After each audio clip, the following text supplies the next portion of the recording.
So today is paano mag-create ng variations sa Shopee. So punta tayo sa Shopee, then My Shop,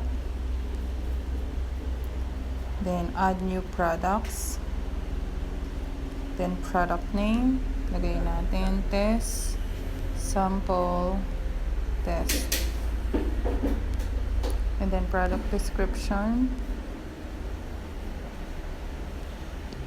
Copy natin yung nasa notes para naka-ready na. Copy lang.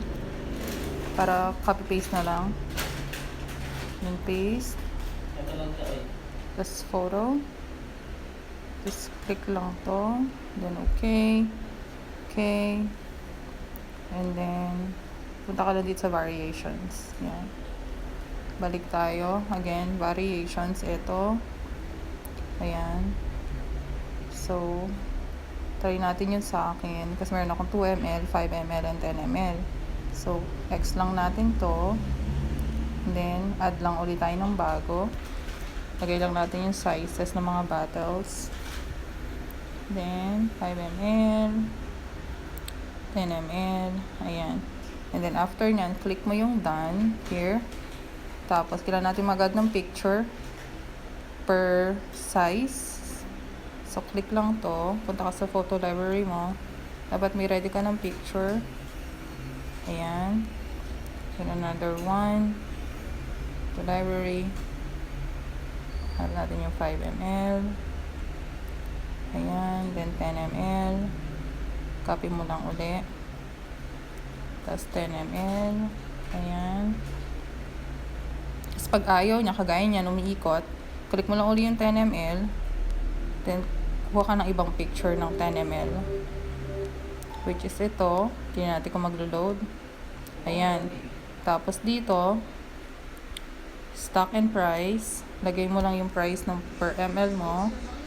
Ayan. Tapos 80. Tapos kung ilan yung meron ka. Ayan. Then, click done. Here. Done. And then, save. Ayan. Tapos, pag ready na sila, click mo na lahat, click mo lang yung save dito. Lagay muna natin to. Brand. Let's say ito. Formulation spray. Tapos, shipping. 1. And then, save.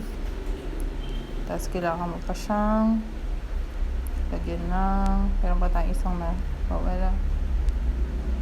Ito. Sample. Ayan. So, available na yung save. Save mo lang siya. Tapos, pag ready ka na i-publish siya, balik ka lang ulit dito sa My Products. And dito siya delisted. Ayan.